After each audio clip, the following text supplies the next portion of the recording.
So what's more powerful, artificial intelligence or a nuclear weapon? Or nuclear weapons plural?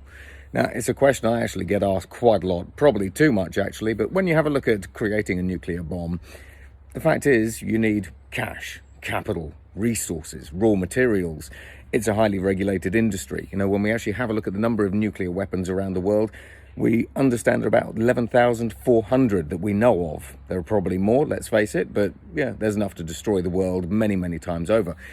However, when we actually have a look at nuclear weapons, they are immensely destructive from a physical perspective, but they're kind of designed to do one thing: blow up a place, kill people, kill assets, kill property, destroy it, and so on and so forth. When we have a look at artificial intelligence, though, there is a fundamental difference between what a nuclear bomb can do and what AI can do. Now, firstly, nuclear weapons can't actually reproduce. They can't replicate themselves. They can't evolve in their silos, etc., to get better over time.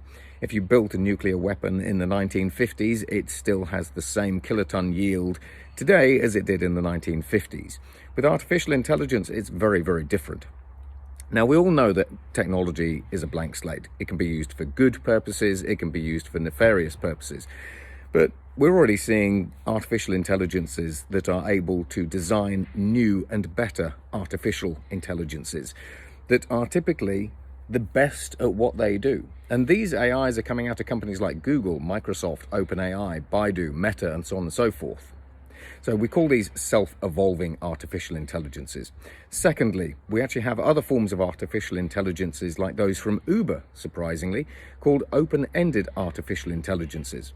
Now, what these do is they create their own problems, and then once they've created their problem, they try to solve it.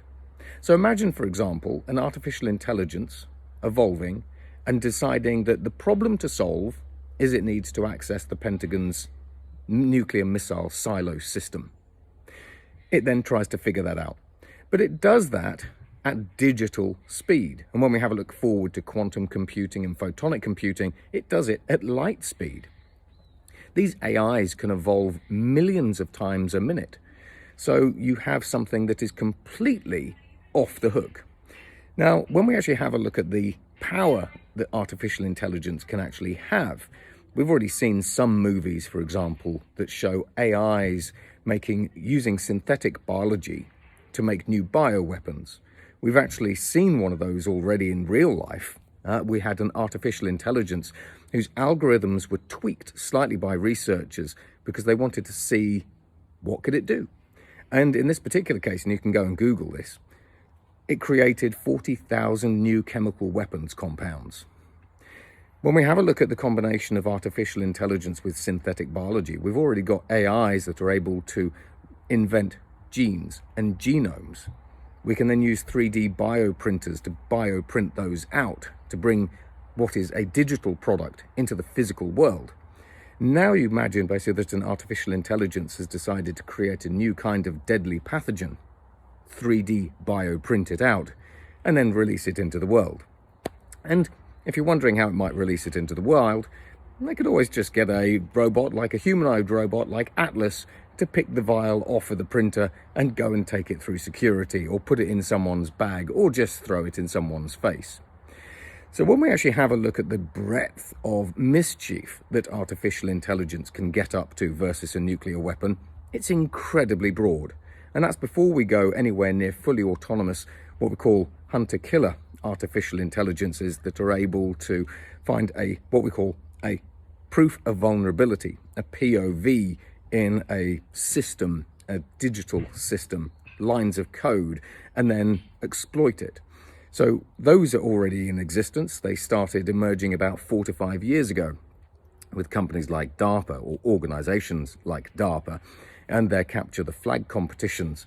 So we have a whole variety of different ways that AI can destroy the world, sow mischief, and that's before we get on to the topic of artificial generative intelligence that can create its own misinformation, disinformation, and then promote it throughout the internet, social media channels like this one, and so on and so forth.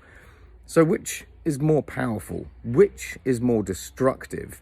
Which should we regulate more? a nuclear weapon that sits in a silo, or an artificial intelligence that one can evolve itself, or even an artificial intelligence algorithm that I, sitting here in a woodland, could actually create and then unleash on the world. Let me know in the comments. And then, how do we stop it? We've got some ideas on that. That'll be in the next blog. Take it easy. Goodbye.